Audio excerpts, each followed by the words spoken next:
Welcome to the Rational Egoist. I'm your host, Michael Leibowitz. Education is a hot topic, whether it's parents want the choice that their kids don't learn about critical race theory or transgender issues, or parents are upset that the grades are going down. Then we had the COVID policies in schools. So I figured we'd have somebody on to talk about education that knows what she's talking about. Today's guest is a policy analyst with the Cato Institute's Center for Educational Freedom, Colleen Hroncich. Welcome to the show. Thanks so much for having me here. I'm looking forward to it. Well, first of all, what are some of the biggest problems with education in the United States? Great question. To me, it boils down to the lack of choices that parents have. So right now, most people are funneled into a government-run monopoly education system, and they're paying for that. They're mandated to go to it, but it doesn't always meet the needs of their family. Sometimes it's academic, it's not working for the child. Sometimes it might be a values question where you have all these values issues that are out there, and at its core, education is very values laden. So there's things like that. Sometimes it just doesn't work for their schedule. Maybe they want a little bit more flexibility in their lives. So there's a whole number of reasons, but what they all really boil down to is that it's a monopoly system that is not flexible enough to meet the needs of individual children. It seems obvious to me that allowing parents to choose where and how their children are educated would do away with a lot of the controversies. Can girls and transgender girls, or I don't know how to say it, but can they play on the sports of the sex that they identify with rather than with the sex that they were born with, or the gender rather, or bathroom issues? What should be taught? Should kids be learning about this stuff? Should they be learning about race issues? If parents can choose, then they can send their kids to the school where the kid's going to learn what the parents want. But what I'm wondering is, do you think that having school choice would increase the quality of education that kids get, at least most kids? So, yeah, first off, I totally agree with you on the fight part. At the Cato Institute, we have a battleground map where we track all the different fights in public schools. And these have gone back to the very beginning of public schools. Back then, there were Bible battles because the public schools were actually Protestant, and Catholic immigrants didn't want a Protestant curriculum for their kids.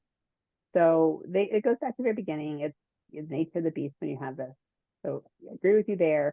But on the quality issue, I think one of the things that it does is not everyone has the same definition of what a quality education is. There's right now we've got schools that have followed a classical model, and that's kind of a very in-depth, reading heavy, going back into kind of what education was for a long time. And then on the complete polar opposite, you've got kind of an unschooling model where the kids are really deciding what they're interested in, and they get to pursue their passions that way. So I think part of the issue really is that there's not necessarily one definition of quality. I mean, sure, kids need to be able to read and write, but once you get past that, there's so much out there that our education system can't really grapple with. And so what we've come up with is this kind of standardized test-based system of so-called accountability in the public schools, but it's just not meeting the needs of families today. And so I do think that's a big part of the push for school choice.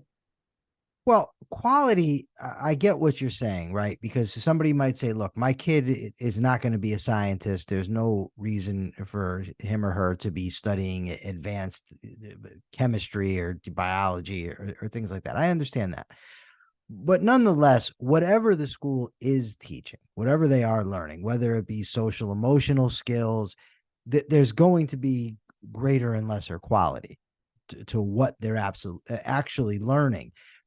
Would that be improved under a competitive system? Would the education the kids get be of a higher quality given what they're learning wherever they go?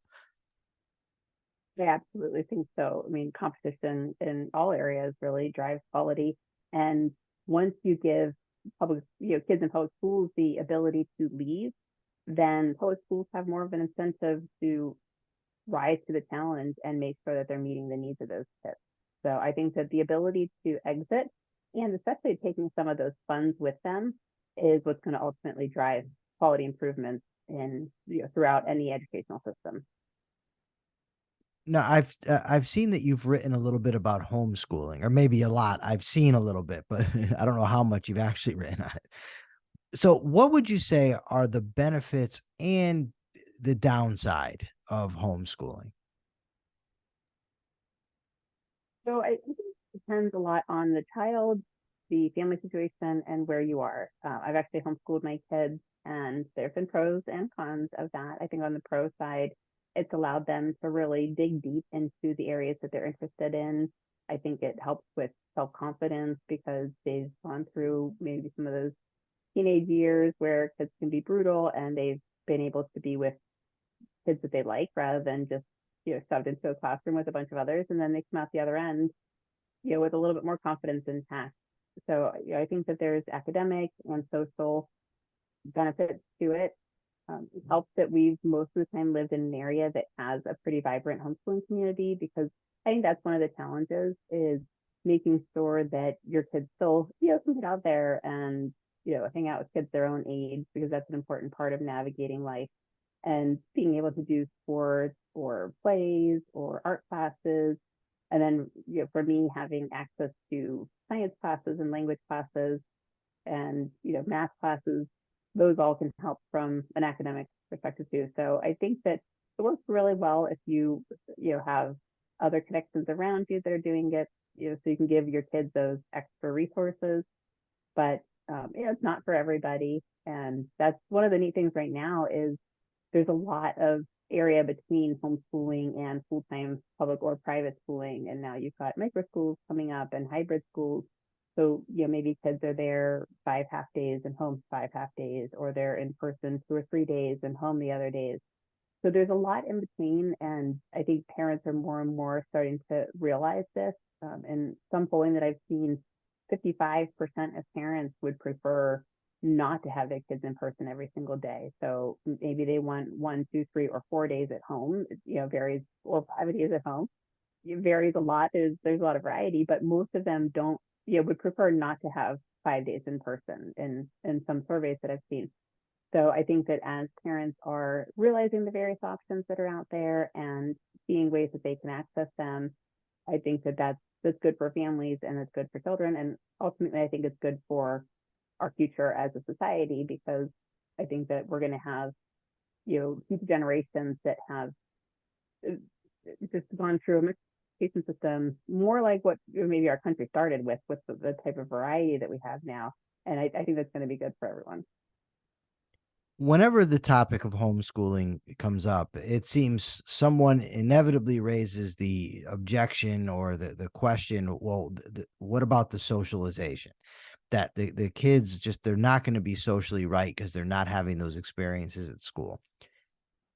Has there been any studies about the impact of homeschooling on the social skills of kids? And if so, what did the studies reveal? Studies are tough for that. There's a lot of anecdotes out there. And I mean, for a lot of homeschooling parents, the socialization is one of the reasons that they homeschool, because there's a lot that goes on in public That's schools true. that people are like, I don't want this kind of socialization for my kids. And, even some of the issues that you brought up in the beginning with boys being allowed in the girls' bathrooms and things like that. Like, I think that that's the sort of thing that some parents actively choose homeschooling to have a better form of socialization. You don't, if you meet homeschoolers, you're very unlikely to find ones that are completely unsocialized. And, there will be, I suppose, the friends, but you have that in the public schools too. If you go through a public school or a private school, there's always going to be the kids that don't quite fit in. And I think that homeschooling maybe gives those kids a little bit more freedom to develop, and that can be helpful for them. And ultimately, they'll be like better off at the end because they didn't go through the socialization that really would have been just bullying for a lot of those kids. Fair enough. What are education savings accounts and how do they work? Sure. So education savings accounts, the first one was in Arizona in 2011. And what it does, a lot of people are familiar with things like vouchers, where you can take some of the tax dollar education funds and use them for private school tuition, kind of similar to a Pell Grant for college. With education savings account, it goes a step further and really allows parents to customize the education for their kids. So a portion of state funding would go into an account that the parents can direct and use for approved education expenses. This can be private school tuition, even public school tuition. A lot of state public schools can participate in these. And so then you can do a la carte classes. You can enroll full-time in a private school. Sometimes you could enroll full-time in a different public school if you wanted to. Kids with special needs can get those services. Each one is written a little bit differently, but what it does is it allows parents to choose from a whole wide range of educational options and different philosophies too. Like these are things that I've learned about really in the past few years. I've taught a fourth school, which was pretty amazing, where the classrooms are outside and every day they take, part of their learning is dealing with nature. This place had a creek and they do water testing for the local government, see how the water is. So there's just so much out there right now that if when you stick with kind of the monopoly system, you miss out on a lot of these. And even with vouchers, you do. But with ESAs, the flexibility that they give allows people to craft just very unique education for their children. Dual enrollment classes. My kids have taken that at the local college in my town. And it's expensive, but if we had an ESA, then we could use that for those classes too. So it's almost limitless what you can do when you have these options. And that's one of the things that's so exciting, because not only is it helping kids get what they need, but it's driving a lot of innovation in the education space with new providers coming up and coming out with new music facilities or science lessons or even science buses that go around to little micro schools to make sure the kids have lab access. So very exciting. When I first became aware many years ago about how schools are primarily funded through property taxes, I remember thinking about the injustice of if you had a couple that planned perfectly, they didn't have children until they were ready to have kids. They had, they picked the school district they wanted to go to. They did everything right, the way that we've been taught you're supposed to do it. They were responsible. Now they have to pay for their kids to go to school through property tax. But not only that, they also have to pay for somebody else's kids to go who didn't make the smart decisions that they've made. That's not paying property taxes. And even worse, or I don't know if it's worse, but just as bad, if somebody chose not to have children, their property taxes are still going to go to fund the education of other people's kids. Now, the education savings accounts, vouchers, also, they don't solve that issue, right? Most of them are just state funds, so they don't really impact the property tax question. That's typically at the school district level, and really the way for parents or non-parents, taxpayers to weigh in on that is by voting in their local school board elections. So yeah, ESAs, things like that, they don't really touch the property tax side of things. There's a mix between property tax funding and then state tax funding, whether it's sales taxes or income taxes. But it's coming from taxation, right? No matter what, it's still, you still end up with the dynamic where some people are paying for other people's children to go to school. Right. I mean, that's the system that we have in America right now, for better or for worse, where, back starting in the 1800s, state lawmakers decided that they needed to get involved in education, and they passed laws mandating the provision, the funding, and the attendance at these government-run schools. And so, yeah, that's the system that we're working in. The thing that vouchers or ESAs do is they inject some competition and choice into that versus, the status quo of here's your school, go to it, whether it works for you or not. If you don't like it, pay on top of your property taxes, pay tuition too. My full opinion on this is that ultimately government has no business in education. However, I don't think you could just today flip a switch and end all government subsidized education. It would be just a total disaster. So I do view vouchers. I never heard of education savings accounts until I read an article you wrote, but that type of stuff I think is an excellent, provides us with a path to get to private education, that the competition will spark all types of new schools. people will start to see the benefits of it, and ultimately we could get rid of the government involvement.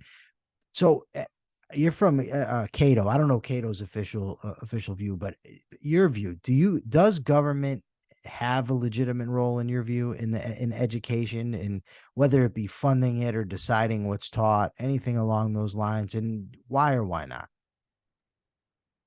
So Cato doesn't have official positions. It's just, scholars there, we have our own opinions.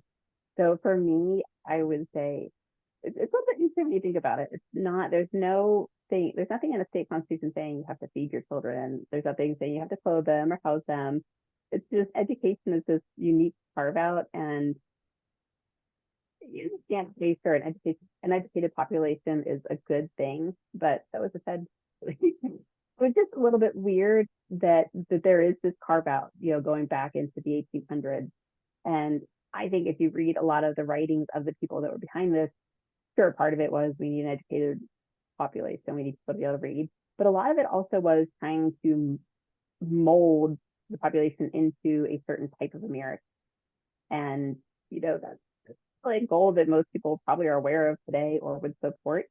So I think that when people think deeply about it, it's really hard to make the case for government involvement in education anymore, unless there's somebody that believes government should be involved in every aspect of your life. Then sure, you would believe that. But I think most people just probably think about it because it's the system that we've had for all of our lifetimes, back to our great grandparents or whatever.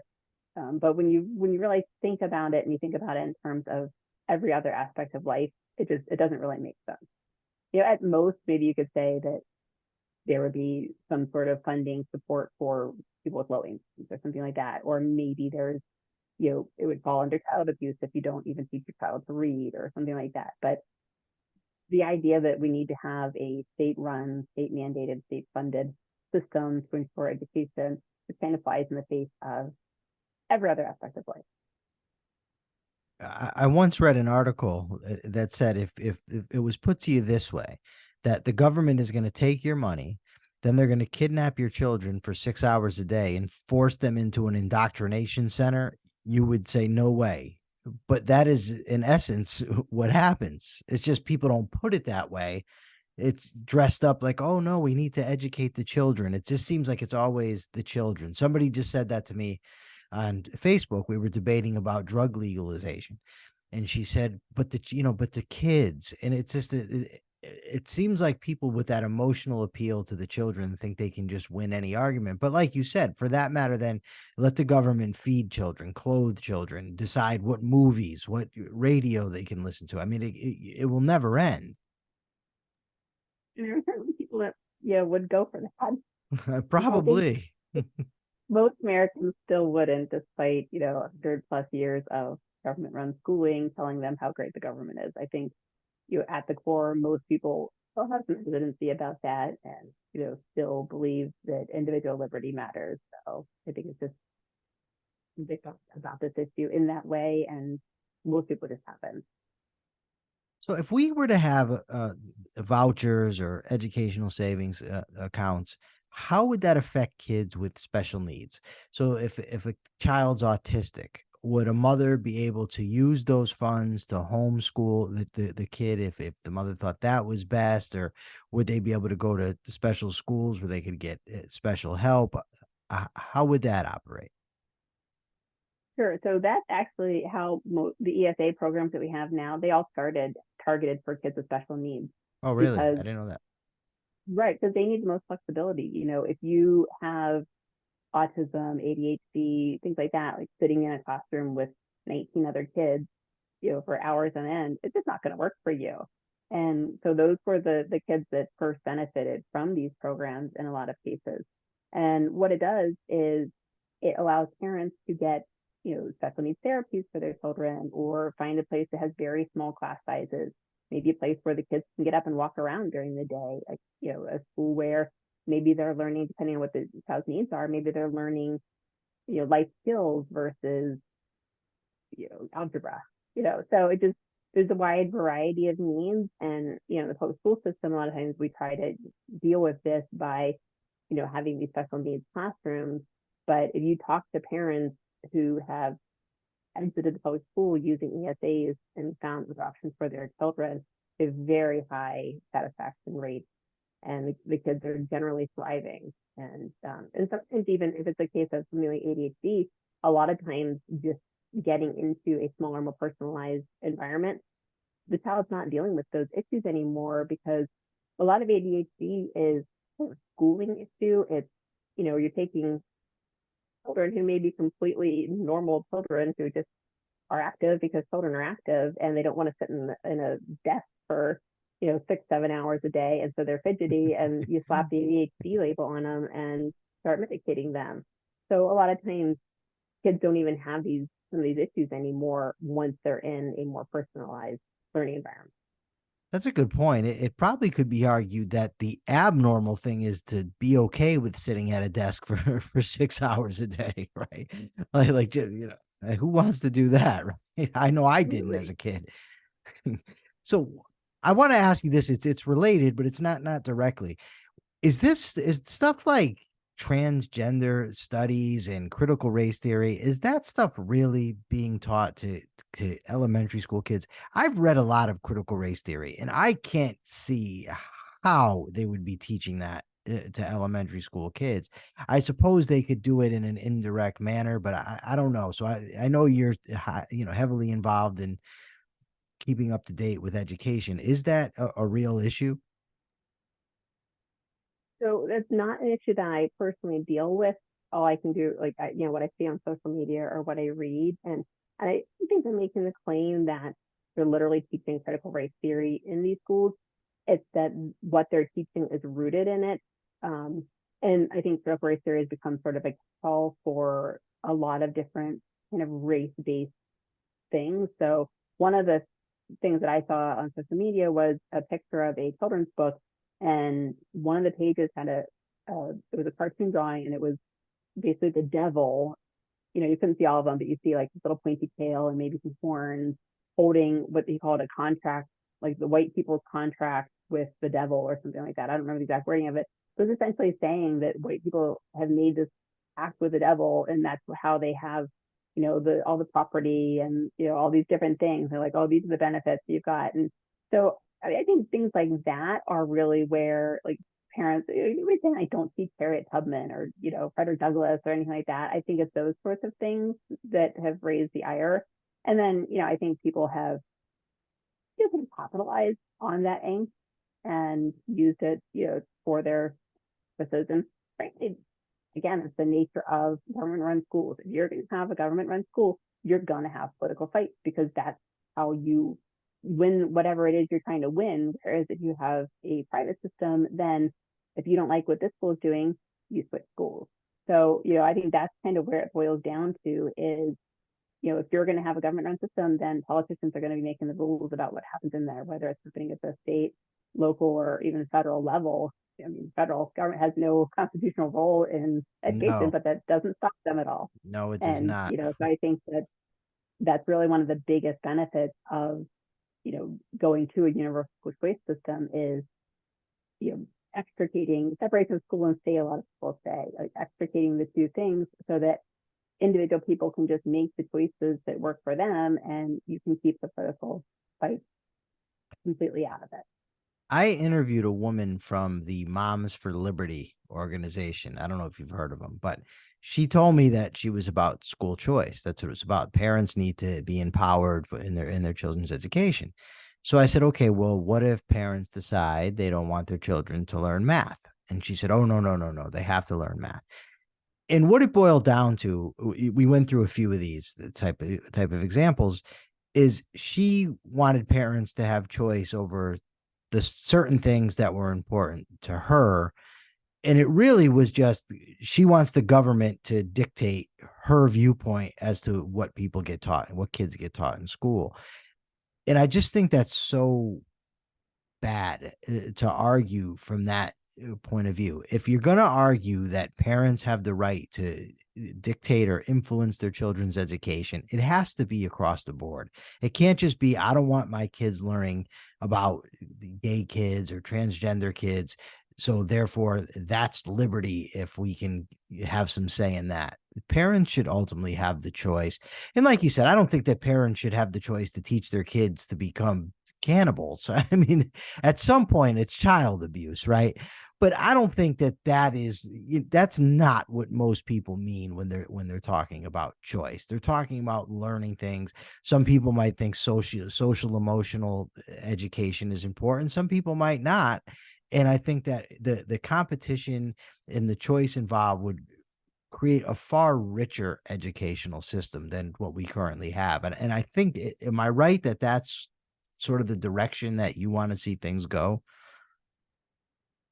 Right, absolutely. I don't have to agree with every value that you're teaching your children, but it's not like we go into people's homes to see if we they agree with the values that they're teaching, and it shouldn't be that. And the public school system, that's essentially what it is definitionally.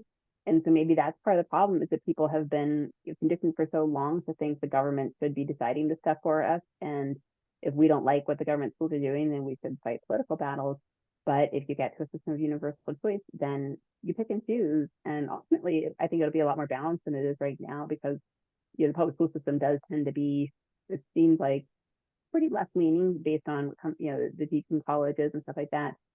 But for the leaning or progressive or whatever parents, if they live in a conservative school district, they're probably not agreeing with their school district is doing either. So it really benefits parents on both sides or all sides of the aisle, not just conservative ones or not just liberal ones. Being able to choose for your children is pretty fundamental if you value liberty. And I think that I disagree with that idea that we need to have the government dictating what these schools are teaching from a values perspective at all. And I think maybe some basic literacy and numeracy are reasonable expectations to have, just like parents get in trouble if they don't feed their children. But going beyond that, then I think we're just stepping too far into the parent-child relationship. What do you think the prospects are for having a choice-based system widespread in the United States? Pretty good, based on, so we've got several states now that have adopted universal ESAs just in recent years. And even there's a universal voucher. There's Oklahoma did a universal refundable tax credit. So I think that as more and more parents utilize these options and it succeeds, I think that parents, right now it's a state phenomenon. It's Republican lawmakers, Republican governors are the ones passing these. But I think over time, parents of all political persuasions are going to realize that their kids are missing out because their lawmakers won't do this stuff. And in polls, it's very popular across the board. It's not really a left, right, red, blue, Democrat, Republican issue. It's not a race issue. All races, all ethnicities, all political persuasions tend to be 60 to 70+% supporting these ideas. It's the politicians that aren't yet.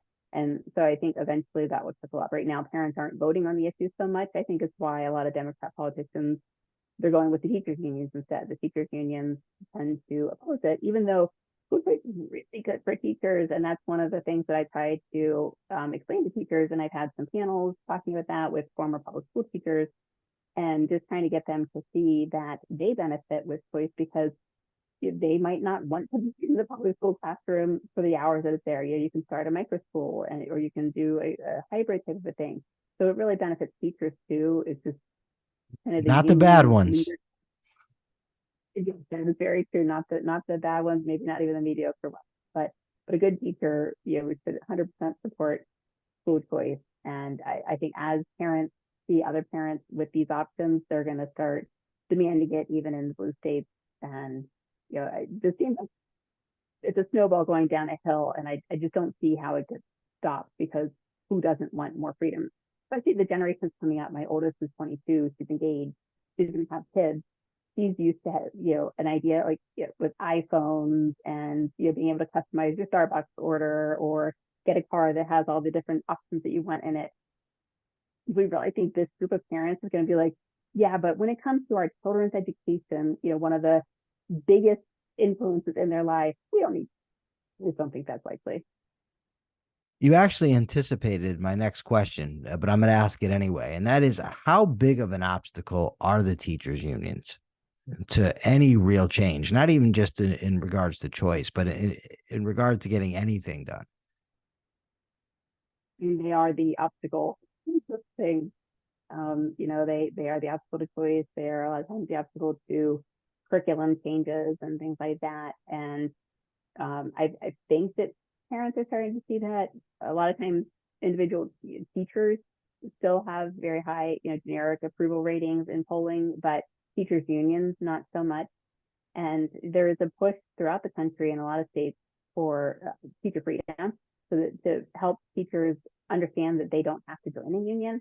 And I think that as that movement spreads and more become aware of it, I think that the teachers unions are gradually losing their power. And I think that's going to really help education across the board.